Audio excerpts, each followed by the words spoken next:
Bom dia, nós somos do Pod Academy, eu sou a Isabelle. Eu sou o Felipe Florentino. Eu sou a Emily Vitória. Eu sou a Isadora. Eu sou a Amanda. Bom, e hoje a gente vai falar sobre saúde mental com a nossa convidada, Fênia. Bom dia.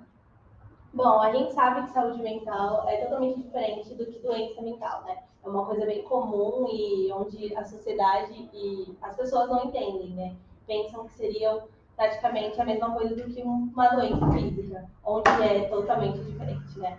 Onde a gente vê a nossa ferida, onde está doendo, a gente vai buscar ajuda. Diferente quando é na mente, né? Onde a gente não sabe o que realmente acontece e tal. Então, é meio complicado de se dizer, mas acho que seria mais ou menos assim, né? Sim, bom dia mais uma vez. Meu nome é Xênia, eu sou psicóloga, atuo em Itanhaém. Estou atendendo clinicamente lá adultos, crianças, idosos, todas as idades. E esse tema é muito importante, né? Quando falamos em saúde, ela não engloba apenas a saúde física. Então, estamos aqui para falar um pouquinho, né, sobre a saúde mental, sobre o que o que são alguns sintomas, né, que fazem com que nós tenhamos atenção e buscar aí a ajuda, o acompanhamento correto para nos dar esse apoio, esse suporte emocional, né? Falando aqui dos jovens, né, da ETEC, há um índice bem alto até de ansiedade, né, e alguns sintomas emocionais. Então, o que vocês gostariam de saber? Bom, a gente queria saber mais ou menos como que a gente descobre que precisamos de ajuda. É uma dúvida recorrente entre principalmente nós adolescentes, jovens, onde a gente temos dúvidas muito entre o que a gente está sentindo, se é realmente só uma fase, se vai Sim, passar. a questão dos nossos pais sempre colocarem na nossa cabeça que talvez possa ser coisa do momento, uma fase, ou até mesmo eles denominando como frescuras. Como, todo adolescente assim, e às vezes, não. Às vezes a gente precisa, sim, de uma ajuda e recorrer por isso. Então, como a gente descobriria que necessitamos realmente dessa ajuda? Então, o tema saúde mental, ele é muito temido, né, pelas pessoas. Isso fica aí no nosso inconsciente devido à época em que havia manicômios. As pessoas, elas não tinham o tratamento adequado, não existia medicação. Então, elas eram marginalizadas, né, colocadas em hospitais psiquiátricos, e lá eles ficavam sem o tratamento correto, um tratamento ideal que nós temos hoje. Só que isso ficou no nosso inconsciente. Então, os pais, muitas vezes, por uma questão cultural, uma questão de passar de família, né, de geração em geração, ficaram com essa ideia de que tudo que é mental se atribui à loucura. Então, assim, nós temos que compreender também, né? E, assim, respeitar a limitação daquela pessoa que ela não consegue compreender. Talvez, tudo bem que a informação hoje é muito acessível, né? Mas, assim, nós temos que entender quais são as crenças, os valores, né, dos nossos pais, qual foi a educação que eles tiveram, né? Mas, assim, é muito importante que a família apoie, mas nem sempre ela tem condição de fazer isso, de acordo com essas questões que eu estou expondo aqui para vocês, né? Então, assim, o primeiro apoio, o primeiro recurso é, sem dúvida, a família que oferece. A família reconhecendo, né, e dando o apoio que for necessário. Sim, então, assim, há dos jovens terem também essa consciência, né, de que às vezes é uma limitação deles. E daí insistir, olha, preciso de um psicólogo, não estou me sentindo bem, né? Por mais que exista às vezes essa limitação, que possamos ter o acesso, né, ao serviço que é dentro do ideal, porque não podemos nos acostumar a ter um sintoma de ansiedade, um sintoma de depressão. Isso não faz parte, né, de uma pessoa dentro de uma boa saúde. No total, né, que engloba tudo. Se for medo, a gente esconde o que a gente está sentindo, porque tipo, os pais não vão entender que eu estou com esse problema, que eu estou sentindo isso, a gente acaba se reclamando muito, né? Com certeza. Guardando muito pra gente e isso acaba fazendo mal, né? Muita gente retraída, tipo eu. Sou muito tímida para falar as coisas, assim, e eu sei que eu preciso de ajuda. Então, assim, eu vou procurar de alguma maneira. Muitas pessoas também não têm condições de pagar um psicólogo, né? E os psicólogos públicos são muito difíceis de marcar. É. Isso é algo muito ruim, né? Devia ter uma estrutura, talvez. Mas também entra a questão de prioridade também, né? Eu acho que, querendo ou não, se a gente paga praticamente R$200, R$300 uma consulta, se a gente for consultar, mesmo se for no particular ou no SUS em si, eu acho que deveria ser priorizado, assim, como a saúde mental. Então, falando sobre mim mesma, eu priorizei a minha saúde, independente de onde seja, se foi entre física ou psicológica, no caso, eu escolhi priorizar, no caso, a mim mesma. E eu acho que é uma questão de conscientização, onde a gente pode conscientizar, né, a cada um a priorizar também a sua própria saúde, que, no caso, é bem tabuzado, né, tipo, meu Deus e tal. É verdade, né? O primeiro passo é reconhecer que precisa de ajuda. Isso é muito difícil, né? Nós reconhecermos que não temos controle sobre o nosso emocional. Isso é muito impactante em nós, né? Porque se temos uma dor, vamos até o médico, tomamos uma medicação e está tudo resolvido, né?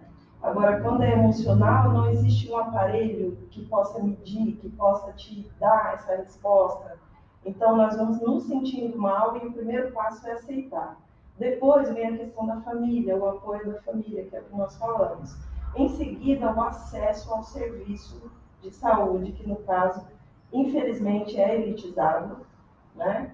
O nosso conselho, ele nos impõe uma regra, né? Uma média de valores que nós precisamos seguir também por conta de valorizar a profissão. Porém, como que nós fazemos, né? Se estamos diante de um cenário econômico onde as pessoas passam por uma vulnerabilidade econômica. Então, assim, o que nós fazemos com a saúde mental quando não temos acesso a ela? Então, realmente, né, a situação dos equipamentos públicos é muito precária, não por conta que o serviço seja ruim, mas porque a demanda é muito grande, né? Então, nós não acabamos não dando conta, né, de fazer o serviço com a qualidade que ele exige. Mas temos aí alguns serviços, algumas novas clínicas que já conseguem colocar o atendimento num valor um pouco mais acessível. E claro que entra também, né, isso que você disse da questão da prioridade. A minha saúde é prioridade, a minha saúde mental é prioridade, porque se eu não consigo me sentir bem, se eu me sinto ansiosa ou depressiva, entre outras condições que existem, como que eu faço, né? Como que eu estudo, como que eu tenho um rendimento de qualidade, né? Como que eu vou conseguir desempenhar bem as funções que eu preciso desempenhar? E vocês jovens são bem cobrados, né? Por isso, né? Então, assim, é multifatorial, né? São várias questões que englobam aí essa questão do cuidado e da decisão, né? Às vezes eu quero, mas eu não posso. Às vezes eu não tenho a mínima condição de pagar um serviço de saúde. Aí eu procuro a UBS, né? A saúde da família. Quando eu chego até lá, tem 2.000 pessoas na fila, aguardando o atendimento, né? Aí só que o meu caso é urgente, né? Muitas vezes eu posso estar até me automutilando, né? Que ocorre bastante, né? Que é uma condição bem específica, que requer muito cuidado. Às vezes eu posso estar num quadro depressivo, onde eu não consigo mais desempenhar minhas funções. E como que eu espero 2.000 pessoas, né? Então, mas aí é uma questão de entrar política pública, né, de entrar questões políticas, ampliar os serviços de saúde, mas com muito foco na saúde mental. Com certeza, priorizando como se fosse fazer um SUS de saúde mental seria incrível. Que existe, né? Existem os CAPs, né? Que são bons equipamentos, têm uma boa proposta, mas é a questão da demanda. É muito alta, né? Então acaba se oferecendo serviço àqueles que têm um caso mais grave. Então, assim, aí a gente cai na ideia da pandemia, né? Que também é um assunto que vocês vão abordar aqui, né? Então, assim, eu não estou numa UTI, mas eu preciso de um atendimento, né? De uma clínica médica. Então, você também entra naquela questão de comparação, né? Onde vai tirar de uma pessoa onde precisa de um leito, precisa de uma maca, e uma pessoa que precisa de ajuda, no caso mentalmente, o que pesa mais? Entendeu? Então, querendo ou não, a valorização da sociedade em si, dos hospitais, e também a questão da demanda, onde não tem recurso para 2.000 pessoas, onde se essas 2.000 pessoas também têm esse mesmo grau de caso, onde se sentem depressivas, onde se sentem ansiosas, onde precisam de um atendimento urgentemente, não se sentem acolhidas pela demanda de gente. Infelizmente não é possível, né? Eu faço essa analogia com a questão da pandemia, né, que também vocês vão abordar, por conta que foi um momento muito difícil, né, que nós passamos, impactou muito a sociedade em relação ao isolamento, à insegurança financeira, a questão da fragilidade da vida, né, que nos deparamos aí de uma forma muito... não estávamos preparados para isso, né? E daí tem uma questão que vocês querem abordar, né, sobre isso. Sobre a pandemia, a gente queria saber a faixa etária mais frequente durante a pandemia, entre 2020 e 2021. Então, o que aconteceu, né? Falando em serviço de psicologia, no início da pandemia, os serviços foram abandonados, entre aspas. As pessoas deixaram de procurar por uma questão de medo de sair de casa, nem todos tinham o acesso ao atendimento online, que foi o que nós fizemos. Então, eu particularmente senti muito isso, né? Houve uma queda assim, de 80% dos atendimentos, que envolve todas as questões de restrições e tal. Era bem esperado por nós que essa demanda fosse aumentar de uma forma muito significante, né? Porque nós nos sentimos muito inseguros, né, diante de todo o cenário. E tem outras questões também. O isolamento, ele fez com que nós olhássemos muito para dentro, né? Nós tivemos mais tempo para pensar sobre nós mesmos, sobre as atitudes, sobre o que a gente quer realmente. Sem dúvida.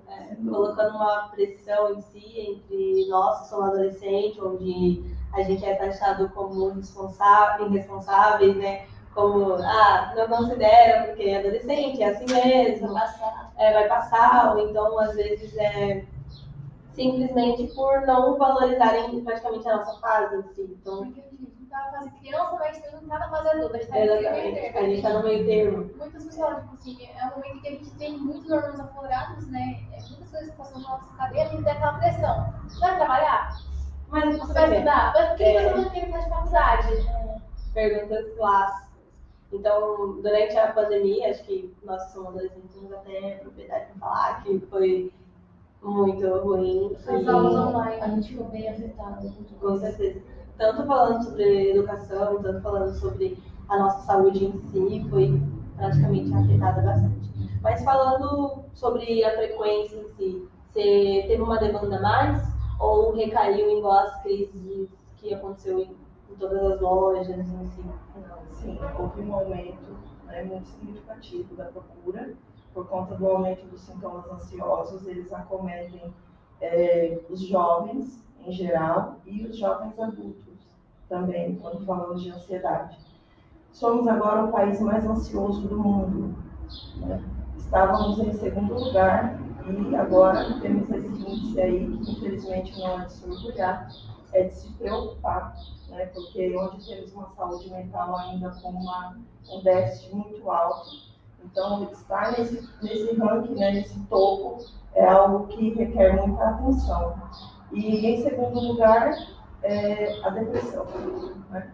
Não somos o país mais depressivo, os Estados Unidos eles são o país né, que tem esse índice maior, mas falando em depressão no Brasil, nós temos aí os idosos, né, a faixa etária após os 60 anos, onde eles são mais acometidos pelos sintomas depressivos.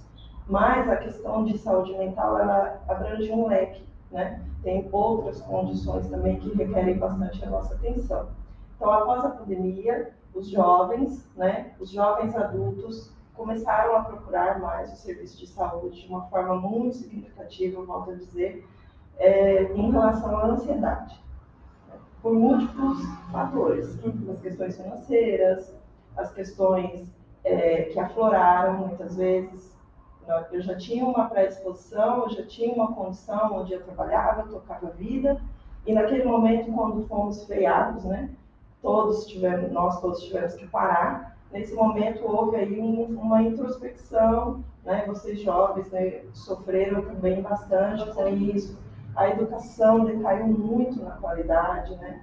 O estudo online ele não foi muito priorizado e aceito, né? Em alguns locais ele não tinha nem condição de ocorrer. Ah, nossa, mas isso acontece? Sim, acontece. A estrutura da escola não tinha nenhum tipo de oportunidade, nem chance de abranger o IAD. A ETEC mesmo, ela teve IAD, mas se você for olhar por Guaraci mesmo, onde também é do ensino médio, então o nosso nono ano, né, o Fundamental 2, onde a gente também não teve IAD. Então a gente entrou de cabeça no ensino médio, onde a gente não sabia, a gente ainda estava com aquela mente de 8º ano. Então, querendo ou não, teve um atraso tanto para a gente que entrou no ensino médio, tanto para eu vejo também as crianças que saem onde é uma fase muito curta, né? O Fundamental 1, onde a gente sai do segundo, que é ainda não sei ler, e ainda para o terceiro, onde você tem que aprender a ler, escrever, matemática e tal. No quarto ano você está tipo craque, no quinto você vai saber as minhas matérias do segundo. Então, sobre as crianças em si, teve também mais frequente entre a pandemia ou tinha mais antes? Então, a procura das famílias em relação às crianças são bem focadas, assim, pontuais, né? Em relação a algumas condições em que elas requerem um diagnóstico, às vezes começa a afetar a aprendizagem, geralmente a escola encaminha, mas está dentro de um quadro, de um cenário já conhecido, né? O impacto maior foi nas fases da adolescência até os jovens adultos, né?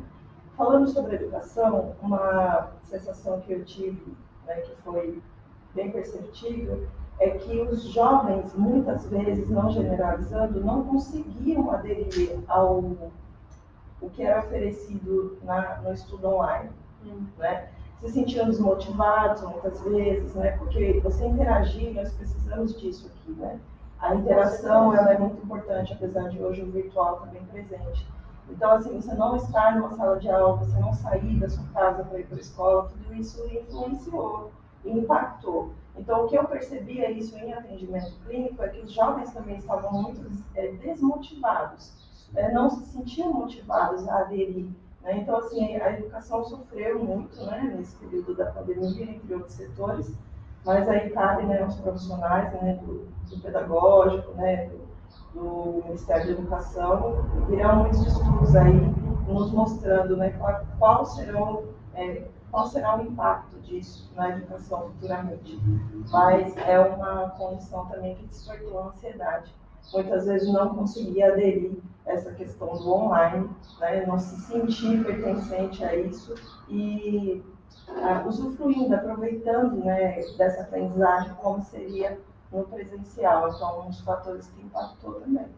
É verdade. Por exemplo, nas aulas online, que eu não conseguia entender a matéria, eu ficava nervosa porque eu não conseguia entender a matéria, eu chorava porque eu não conseguia entender a matéria. Aí eu fazia pessoa chorando. Eu não estou entendendo, mas eu vou ter que fazer de alguma maneira. Tipo assim, crise de ansiedade eu tive bastante durante a pandemia. É uma das que eu ia perguntar agora, né, no caso, quais seriam os impactos na pandemia, na saúde mental e os danos psicológicos que aumentaram. Então, seria mais ou menos um dado onde, entre 2020 e 2021, qual seria, teve um grau de ansiedade maior, muitas vezes crises mesmo de ansiedade, entre um grau de depressão, acredito que deve ter aumentado. Sim, as questões de saúde mental em geral aumentaram, mas a ansiedade, com certeza, né? Por múltiplos fatores, né, como dissemos, mas assim, acho que é importante falar um pouco sobre essa questão da crise, né? O que é estar ansioso, o que é ter uma crise de ansiedade, né? A ansiedade que nós nos referimos, que nós tratamos, não é aquela, eu vou viajar, então, nossa, estou com frio na barriga porque eu vou viajar, né? Não vou pegar um avião, isso, que medo e tal. Porque é natural, né? Isso, ela faz parte, né? Vai acontecer alguma coisa. Então, assim, eu vou me apresentar na ETEC, né? Então, assim, é natural a gente se sentir dessa maneira, tudo bem se sentir assim. A que nós nos referimos é aquela que vem sem causa É aquela que vem, eu estou assistindo um filme, estou assistindo uma série, daqui a pouco meu coração começa a acelerar, né? Muitas pessoas têm náuseas, acordam muitas vezes nauseadas, né? Pode ter uma diarreia, falta de ar, tremor nas mãos, não consegue às vezes ficar em pé. Então, assim, quando esses sintomas eles vêm numa intensidade muito alta, nós chamamos de crise. Muitas vezes essa pessoa ela tem que ser direcionada a um equipamento de saúde para tomar um tranquilizante, né? Porque ela recebe essa descarga de adrenalina tão alta e que o coração ele responde mesmo dessa maneira, né? Como se tivesse algo muito ruim para acontecer, mas não há um cenário que justifique isso. Exatamente. Isso a gente conta por muitas das vezes a gente estar em uma sala de aula em si e algumas pessoas às vezes descer da sala por respirar, às vezes respirar um ar diferente, às vezes tomar uma água.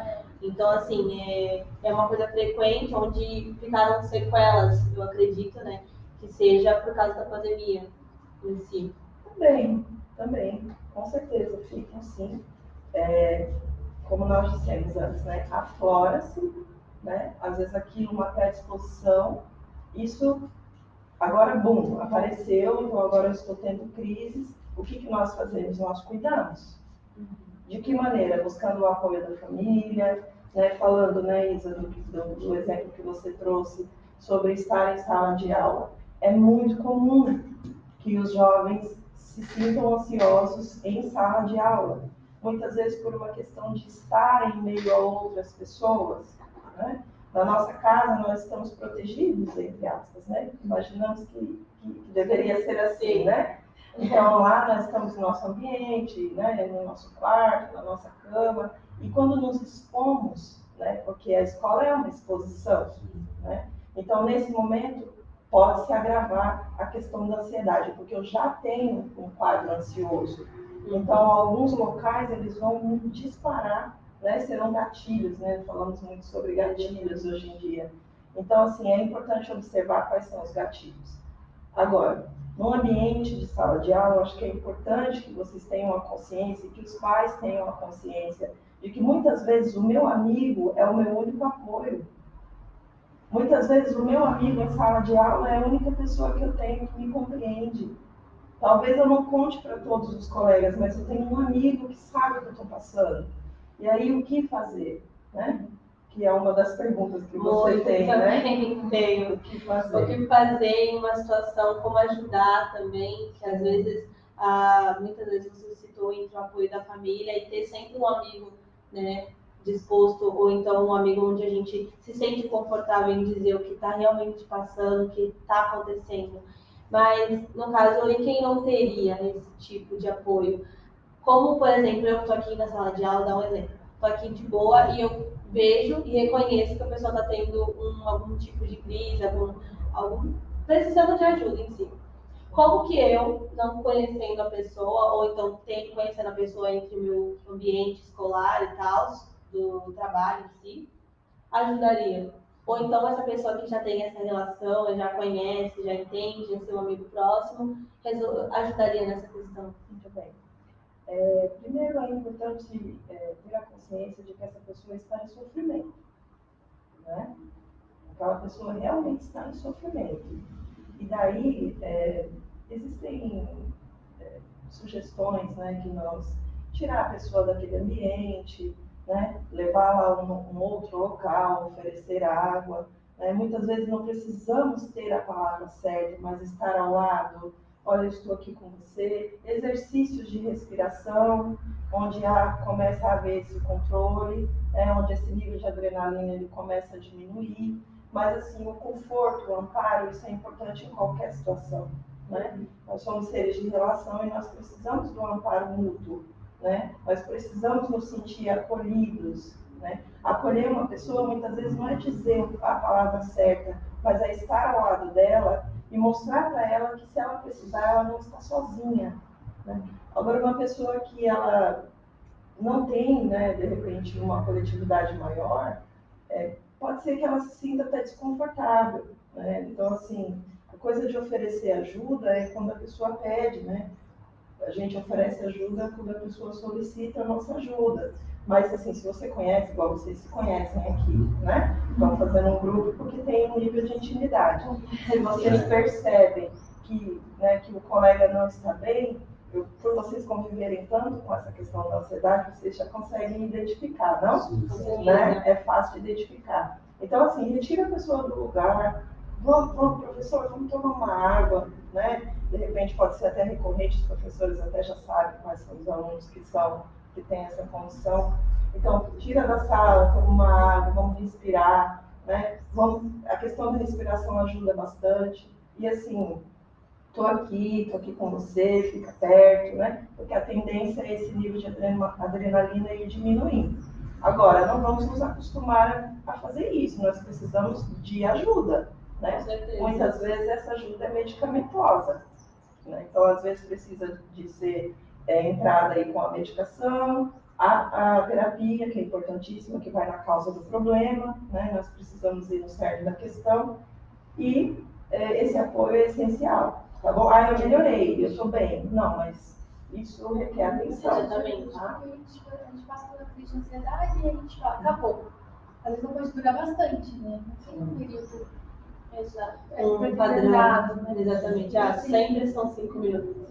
Nem sempre, então, querendo ou não, a gente acorda ansioso e vai dormir ansioso o dia inteiro. Assim, isso é muito ruim. Então a gente procurar ajuda mesmo quando a gente está se sentindo bem, é bom, né? Porque acaba se propagando todo, tipo assim, eu tô bem hoje, mas amanhã eu não tô de novo. Aí eu não vou procurar ajuda porque eu sei que no outro dia eu vou estar bem. Mas não é normal. Né? Olha, ter a crise já é um indicativo de que chegou num limite, né? Eu gosto de dizer que é como se fosse um chamado, né? Você só vai no ortopedista se seu joelho doer. Se você sentir uma dor, né, que justifique isso. Se você não sentir nada, você nunca vai, certo? Você não vai no especialista sem a necessidade. E a ansiedade, quando ela chega nesse nível, é um chamado. Nós precisamos ir cuidar. Exatamente. Mas ela começa muitas vezes muito branda. Assim, começamos com a respiração um pouco mais difícil, né? A gente se pega puxando o ar, sem justificativa. Coração está acelerado também. Sim, o coração acelera, inquietação, insônia, né? Eu começo a não conseguir mais me concentrar como antes. Minha cabeça são muitos pensamentos, muito acelerado. Eu não consigo muitas vezes ter foco nas coisas. Então isso começa de uma forma branda até que os sintomas vão aumentando. Vão se agravando, Sim. E às vezes sintomas eles mudam também, como a falta de insônia, ela pode virar um sono mais decorrente, você se sentir mais cansado, passar a maior parte do tempo querendo dormir e acabar dormindo. Verdade.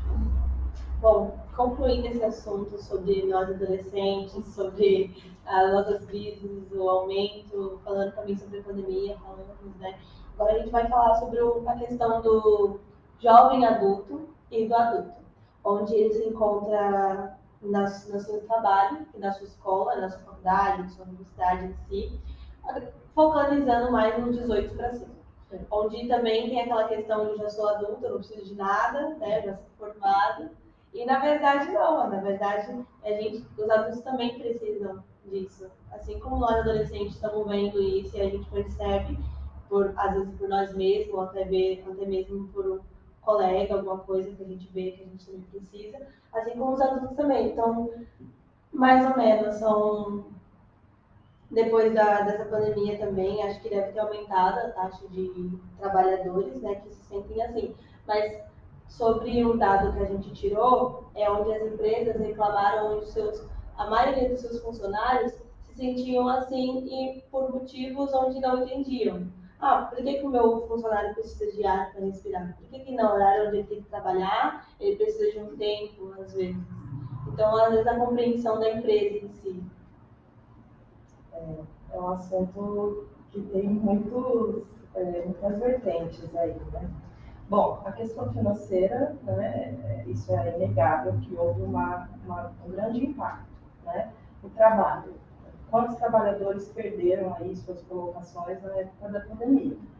O trabalho informal, né, ele cresceu de uma maneira muito, muito forte. É inegável isso. Então, assim, o que existe é uma insegurança. Na verdade, sempre existiu, né? No Brasil, a gente falando aí desse aspecto do trabalho, sempre houve, né? O que nós escutamos? Qual que é a fala? Ah, não tem emprego, não é? São muitos desempregados, apesar que nós temos índices aí até um pouco otimistas, né? Falando aí no último mês. Mas, assim, essa insegurança, ela traz, sim, as questões de desgaste emocional. Porque, assim, eu preciso prover a minha família, né? Falando sobre isso, um dado que é muito interessante é que 45% dos lares no Brasil, eles são chefiados, né? E sustentados por mulheres, né? Então, são as famílias, né, monoparentais, onde a mulher ela assume aí toda a condição econômica da casa, né? Voltamos também para a questão da educação, né? Eu sou adulto, é sinônimo de que eu tenho uma profissão. Não é a realidade do nosso país. Essa não é a realidade. Então, assim, vocês estão aqui, vocês estão buscando isso, vocês estão estudando, né? Existe também essa questão o que eu vou ser, qual é a profissão que eu vou escolher. E, assim, falando do adulto, aqueles que são formados, que é um índice muito baixo ainda, infelizmente, no nosso país, nem sempre eles têm a remuneração de acordo, nem sempre ele tem a colocação de trabalho de acordo. Não é uma visão pessimista, mas realista, né? Então, assim, se nós falarmos em trabalho, no nosso país existe muito ainda a melhorar, e isso traz uma grande insegurança. Agora, o trabalhador que tem essa colocação, muitas vezes, ele não está na área que ele gostaria. Muitas vezes ele lida diariamente com essa questão de que será que eu estarei empregado amanhã, né? Então, assim, são a questão da capacidade, né? Da formação de cada um. Hoje há uma seletividade muito maior, né? Por conta das empresas, elas estão ali buscando mesmo as pessoas que têm uma formação. Então, assim, parece que nós estamos sempre tendo que dar um passo à frente para poder nos manter no trabalho, né? Se falarmos num país onde não tem emprego. Então, toda essa insegurança, não sei se dá para vocês entenderem o que eu quero dizer, traz, sim, impacto na saúde mental. Isso é inegável, né? Não tem como, né? Eu preciso de um trabalho para ter uma família, né? E mesmo tendo esse trabalho, eu preciso sempre buscar novas formações até para poder me manter no trabalho, porque tem uma fila enorme de pessoas querendo entrar. Então, assim, é uma realidade muito impactante, né? Não tem como não ser. É verdade. O desempregado inseguro porque não está conseguindo emprego, e a pessoa tem empregado inseguro porque tem que manter o emprego, né? Exatamente. Você precisa virar para os 30, eu preciso continuar aqui, Com eu preciso fazer sustentar minha família, ou até sustentar para poder pagar a faculdade, por exemplo. É verdade. Tem essa questão também acredito que da sociedade, por caso onde você já é adulto, onde você não precisa, né? Onde não tem por que recorrer a isso. Se eu estou bem, por exemplo, se eu estou numa empresa, num cargo onde eu gosto, onde eu me sinto bem e, sei lá, o meu instinto, o meu grau, onde eu me sinto uma pessoa depressiva, mas aí existe um motivo. Por que eu me sinto depressivo, sendo que eu estou no emprego que eu gosto, se eu estou empregado, se minha família é boa, se minha estadia é boa? Então, eu acredito que não é valorizada também. Assim como a gente diz que está na nossa fase, acredito que os adultos têm essa questão de será que eu preciso? Mas eu já não preciso de nada. Ou eu realmente preciso? Acho que fica aí essa dúvida. Então, falar em saúde mental, ela engloba muita coisa, né? Nós somos seres biopsicossociais. Então, assim, é a saúde física, é a saúde no âmbito das minhas relações, da questão familiar, da minha rede de apoio, ou financeiro, né? Então, assim, envolve muitas questões. Então, não é porque eu tenho uma colocação de trabalho que né? Não, eu preciso estar bem, né? Eu preciso ser normal. O que é ser normal? O que é ser Né? normal, O que exatamente? é ser normal? Essa pergunta é. Sim. Então, assim, envolve muitas questões, mas isso é muito, muito individual, né? Muitas vezes eu tenho uma boa condição financeira, mas eu não me sinto bem, né? Eu posso ser acometida de um estado depressivo, mas eu tenho uma condição financeira muito estável, pode acontecer. Então, assim, cada caso é um caso, cada pessoa é única. O que leva uma pessoa a se sentir ansiosa ou depressiva ou outra condição, isso é muito particular. Entendi. Nessa questão dos adultos, é uma taxa menos frequente, né? Que recorre sobre sua própria saúde mental, né? Agora não. Agora nós temos aí uma procura bem alta, né? Em todas as faixas etárias, né? Em todas. Sendo que nós temos índices maiores, né, de depressão entre os idosos e a questão da ansiedade engloba lá o início da adolescência, a fase adulta, né? Então hoje nós temos uma procura maior em todas as idades. Essa é a realidade após a pandemia, né? As pessoas estão mesmo recorrendo, porque quem já se sentiu ansioso, por exemplo, sabe como é ruim, né? Então, assim, não é coisa da cabeça, né? Não é imaginação.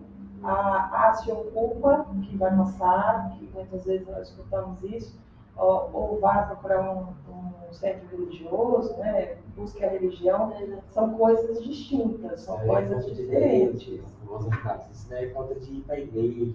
Então, com todo respeito, né, a todas as religiões, é muito importante, sim, né, a crença da pessoa, nós levamos muito isso em consideração, mas, assim, nós estamos falando de ciência, é uma outra condição, né? Então, assim, tudo engloba, tudo é importante, né? A minha fé é importante, a minha família, as minhas relações, o meu trabalho, a minha expectativa de futuro, tudo é importante. Então, por isso que eu digo que é muito singular, né? Muito, muito pessoal, né? O que faz com que a pessoa venha a ter um sofrimento psíquico é muito pessoal. Muitas vezes essas pessoas têm crise, têm medo de contar para os pais por conta deles acharem que é uma frescura e falar, mas isso daí é falta de você fazer isso, aquilo. É meio que um preconceito enraizado, né? Mas eu acho que é questão cultural também, questão da criação. Por causa que no passado ninguém se preocupava com isso. E antigamente eu acho que os casos eram menores do que hoje em dia. Com certeza, é uma coisa que todo mundo, os nossos pais mesmo, acho que acredito que dizem, os meus dizem, falam que naquela época ninguém era depressivo, ninguém tinha ansiedade, ninguém sofria com nada, mas exatamente, provavelmente tinha, mas ninguém, no caso... Mas tinham medo de se abrir porque seriam taxados como loucos. Então... Ou muitas vezes se trataram sozinhos, ou então aconteceu alguma coisa, ou devem ainda ter, mas não sabem o que é. Por essa falta de informação também, uma das coisas onde a gente que é adolescente temos a internet na nossa mão, o celular disponível, então o que a gente quer saber, o que a gente quer perguntar, a gente faz a pergunta. Só que acredito que naquela época onde era tudo livro, quem ia, quero saber o que é saúde mental, tem que ir lá pegar um livro. Eu acho que lá não se tocava nesse assunto, né? Com certeza. A ciência ela evolui, né? Então, assim, nós estamos evoluindo desde o início da história da humanidade. Mas, sim, as questões emocionais mentais sempre existiram, né? Hoje nós começamos a falar mais sobre isso. O que eu percebo é que, assim, muitas vezes, os jovens que vêm para o atendimento, eles vêm por assistência própria, né? Muitas vezes os pais, eu insisti, então meus pais me trouxeram aqui. Ficamos um pouco preocupados com isso, né? É muito importante quando existe o apoio da família, quando a família entende, né? É outra coisa também. Sim, porque nós estamos ali com a pessoa uma vez por semana, às vezes até mais de uma vez por semana, mas qual que é a rede de apoio diária? É a família. Então, assim, é muito importante que os pais possam, mas é o que nós fazemos, né? Até estendemos aí o atendimento, muitas vezes convidando os pais, explicando, né, os sintomas daquela pessoa, para que eles possam ampliar o conhecimento e compreender, né? Porque esse apoio realmente é muito importante. Mas se ele não existe, né, dificulta muitas vezes, né? Porque às vezes o jovem não tem como custear o próprio tratamento sozinho, ele precisa desse apoio, né, nem que seja financeiro. Mas quando o apoio ele vem de fato, né, na compreensão do que significa, é muito importante. Né? Os pais que não conseguem fazer isso deveriam buscar ampliar o conhecimento e oferecer esse apoio. Ter a cabeça mais aberta sobre esse assunto, eu acredito que seria bem melhor também. É Acho que importante. nós, mais pra frente, seremos ótimos pais em questão dessa relação. Realmente. Entenderemos mais nossos filhos. E eu acredito que foi passando de geração, assim como os nossos pais entendem a gente na forma que eles conseguem, né, entender a gente em si. Então, na geração deles também, quando eles eram adolescentes também, acredito que os pais deles também tinham dificuldade em entender, né? E assim por diante. Né? Acredito que é uma linhagem, um ciclo. Sim, eu queria dar uma contribuição aqui, que eu acho importante, se vocês me permitem. Com certeza, verdade total. Sobre a questão do entendimento dos pais, ainda falando sobre isso, e dizer assim que depressão não é contagioso, né? Ansiedade não é contagioso. Então, infelizmente, né, acontece dos pais proibirem que o jovem esteja num ciclo de amizade onde há uma pessoa em sofrimento, porque eu descobri que seu amigo se corta, porque a sua amiga está depressiva, nossa, eu vi conversa do meu filho que o amigo está fazendo isso, então, nossa, eu não quero que fique perto, porque ele vai começar a pôr essas ideias na cabeça do meu filho. Gente, isso não existe. Depressão não é contagioso. Então, assim, tudo bem, né? Os jovens são influenciados. Vocês são influenciados? Não. Eu acho que é uma questão mais entre a nossa mente. Não é porque o meu amigo, uma pessoa que é próxima de mim, tem depressão, que eu vou literalmente pegar uma depressão também. Meu Deus, ele também tem depressão, agora eu vou ficar com depressão. Com certeza. É porque a gente não escolhe ter, né? Exatamente. Mas também tem muitas aquelas pessoas que têm assim uma mente mais fraca e tipo, ela acaba sendo influenciada mesmo a outra pessoa não influenciando. Então tem essa questão também. É preocupante, mas só tem que mais alertar a outra pessoa que tá acontecendo com um amigo e tipo, também não vai acontecer com ela. Bom, questão dos pais mesmo, os meus pais às vezes eles falam, você é uma pessoa muito triste. E isso acaba fazendo com que as pessoas ao meu redor acabam ficando cabisbaixas. E meio que eu compreendo eles porque é uma coisa que acontece lá em casa. Quando minha mãe tá mal, a gente acaba ficando mal porque ela tá mal. Então isso também engloba bastante. Então, a diferença, sim. Tem uma diferença que uma pessoa que tem uma mente mais frágil, Uma sim, sensibilidade maior. ela acaba pegando a dor da pessoa. Não é que ela vai começar a se mutilar ou falar também que é depressiva, mas ela vai sentir. Sentir é do humano. Nós vamos sentir. Se colocar no lugar também acho que é Empatia. ética humana. A partir do momento que uma tem simpatia, ele vai sentir a dor do outro. Eu tô vendo você sofrendo, eu vou sentir, eu vou sentir, Sim. eu vou me sentir bem. vai. E quando você tá É chorando, automático. é automático. Sim, mas o que eu me refiro são casos extremos, né? Exatamente. Minha filha vai pensar em suicídio porque a amiga dela não está se sentindo bem. Não, é simples, né? Que isso envolve uma questão hormonal também, né? Então, assim, eu estar ali naquele momento em que estamos aqui falando sobre um assunto triste e eu acabo, né, entrando nesse movimento, é diferente, né, de eu passar a ter uma condição grave por conta que meu amigo tem. Nesse sentido. Vamos concluir para a gente continuar nossa santinha, Chico. Salva aí pra nós.